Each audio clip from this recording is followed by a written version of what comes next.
Good morning, welcome back. I'm so glad you joined us, and we're continuing on our adventure and our journey, into knowing who we really are. And once you start learning and knowing who you really are, you'll be stepping into another world. And again, my reference is back to the Matrix. Once you realize who you are, and first off, foundation of everything is that you are unconditionally loved. And I hope you've been practicing just sitting there and saying, I am so loved by God. I'm so unconditionally loved. I am unconditionally loved. I am unconditional love.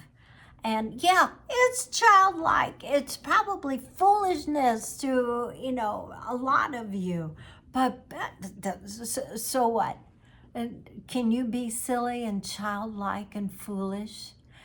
I hope you can, because then your life will really, really be able to change for the good, for the better, for the love, for the joy, the peace, everything that you're wanting and seeking in life.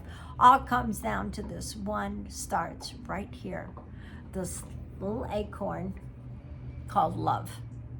Because without knowing how much you are loved, how can you love yourself?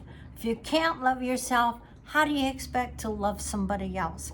How do you expect to have a blissful relationship? How do you expect to have a successful business or anything else in life? Just love, joy, and peace in your life. This is where it all starts, is with this acorn of being and knowing that you are unconditionally loved and that your source, your essence, your being is divinity. Call it God, call it source, call it whatever you want to call it. This benevolence that we are actually from. And that is the foundation of everything in life, is that knowing that you are loved unconditionally and that you are love. And that is your nature. That is your beingness. And all the rest of this other stuff, this pre-programmed subconscious, we're going to get to that. And we're going to get rid of that crap. And then we're going to also retrain the brain so we get these neurotransmitter paths, going in setting new ones. And so the old, yuck, disappears. And so, yeah, it'll take time. It takes time to heal anything. If you get a wound or a scratch or something, it takes time for that little cut or scratch to heal itself. But it does. And so bear with me. We're going to get there. And hey, listen, if I can do it, you can do it, all right? Because you don't know my history, but my history was one of, I'm not even supposed to be alive today. As I was in a terrible, terrible car accident. I was at one time actually nominated to the Baltimore Ballet Company. And a couple of weeks after that, I was in a horrendous car accident. My car, my VW, went under a school bus that pulled out in front of me. So I was not even supposed to live from that. I was totally paralyzed on my left side, semi-paralyzed on my right side, and all my hopes and my dreams, everything, went down the drain. What my life was supposed to be just did not turn out right. And so you know what? It took years for me to get back on my feet.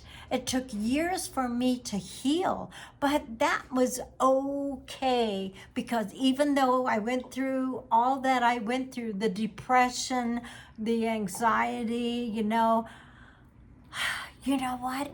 It's like, it was all worth it, because who I am today, I know who I am. I am the I of the I am. I am unconditionally loved.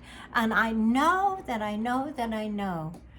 only good things come my way every day in every way. And yeah, things happen. Like my friend has a death-threatening, life-threatening high blood pressure and is in the ER. And I say in so many ways, and I don't mean to be cold-hearted, but really, these things that happen, you know, they make you step back, and it actually brings out a lot of these pressed down feelings and anger and unforgiveness, and anxiety and all that stuff. You know, we go through life da-di-da-di-da, but unless something happens, all of a sudden, bam, all these emotions come up. But those emotions have been down there in the subconscious, and those are the things that raises that blood pressure, that causes the depression and anxiety. It's all memories. Listen, sweetheart, it's not you. There's nothing wrong with you. It's all these pre-programmed memories in the subconscious. And then of course there is the programming, habitual mental programming of I'm fat, I'm not good enough, I'm not worthy, I'm not smart enough, you know, I'm not lovable, and things like that. I'm just going, that's a bunch of BS. Where did you get those thoughts? Duh. Let's think about that. Where did you get those thoughts from? Where did you get those beliefs from? Because it all comes from the subconscious. And we're going to deal with that. And one of the first things I try to get you to understand, it's so simple, it almost sounds too simple. But the first step is to know that you are absolutely loved and adored by God. I don't care what you call it, okay? But there is an essence, there is a divinity, and there is this benevolence that we came from because we're spirit beings.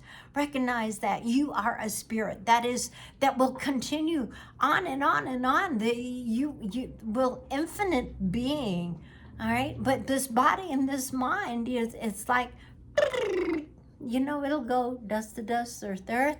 You know, but you are eternal. You will live on and on and on. So let's just learn how to get happy. And the first way to do it is get childlike.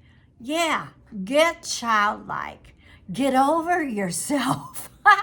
Get over yourself and know that you are absolutely loved and adored. There's nothing missing. There is nothing lacking.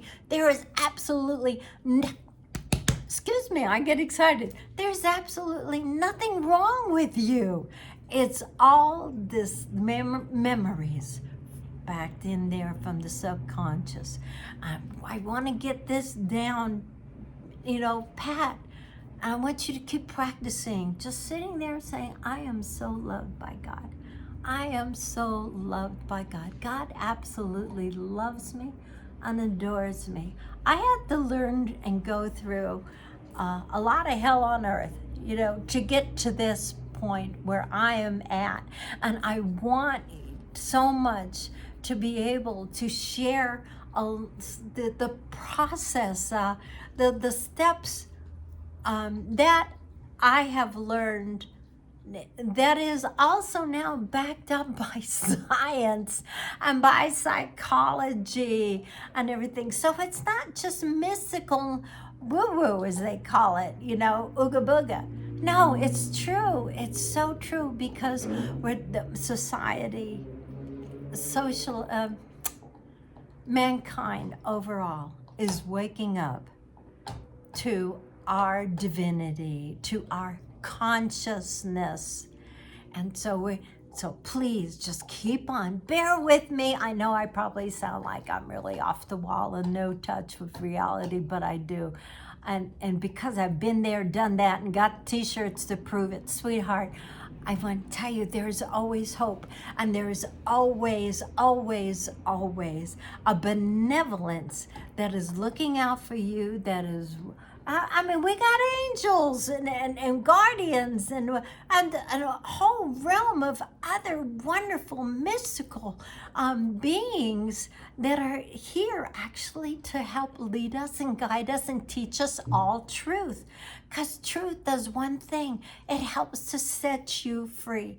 Being set free is being loved knowing that you are loved. So I encourage you to keep on practicing that you are so loved by God, and that this next time we're going to start tapping into how to get rid of those memories, okay? And once again, it's very, very simple, and it's very childlike.